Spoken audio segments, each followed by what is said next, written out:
Why don't you bring up this question here from Larry J. Ewok? I like his question, and so basically he says, any thoughts on the idea that PulseChain simply divided the eHex pie into smaller pieces? In other words, the total amount of capital in the RH system is roughly the same as prior to PulseChain launching, and limited new money has entered. I mean, yeah, to a degree, that is what's happened so far, because I mean, we have seen. Basically, I think if PulseChain hadn't launched yet, we would probably be seeing Hex on Ethereum still around, what do you think, 3.5 cents or something like that? Yeah. 2 to 3 right cents. Where it's at now, I really don't think you would see a whole lot of difference from where it's at now with the two prices combined, or just one. There's just not enough new money coming in to get it back up there. That's all. Yeah. Now, again, this means we're still early. And while, that can seem scary and say like, well, okay, now we just have these 4 tokens or whatever, and it's just all the same money from Hex on Ethereum into these ones. Well, it's probably a little bit more than that money so far, but yes, in the early days, it is going to be like that. There's going to be more adoption. We have to realize that we're getting into a new cycle right now, and you are going to see retail come back, all this new money, there's going to be people coming in this cycle that don't even know what Hex is yet.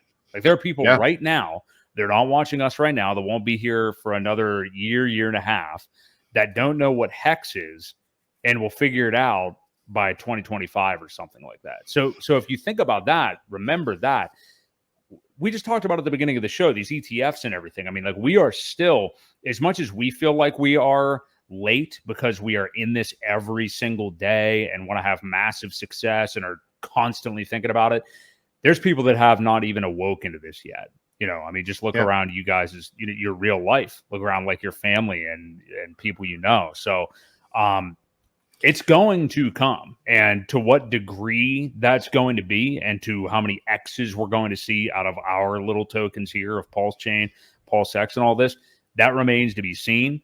But like I said earlier, I still am sleeping the best at night knowing that that's where I'm hedging my bets and holding all of them pretty much equally, because I want to see where we go. So Larry's combining Pulse and PulseX in there with that price of eHex and PX too.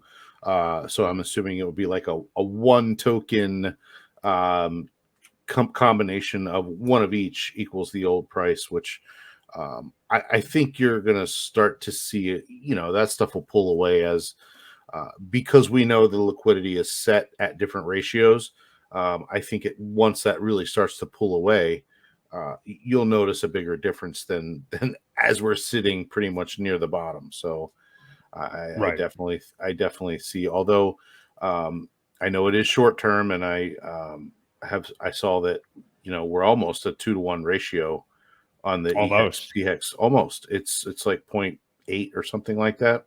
Right. But I really think pulling that bonding pair between the eHex PHEX really had a lot to do with that. I think he wanted the markets to kind of place their bets, and hopefully it comes back. I do want to see them move with some parity anyway, even if it's not complete exact parity.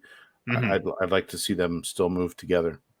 I'm with you. I definitely would like that to come back, and it very well still could. But one thing we have to remember, even though, Hex on PulseChain, I saw was about 87% higher or so earlier today at one point, we are still 7 weeks in.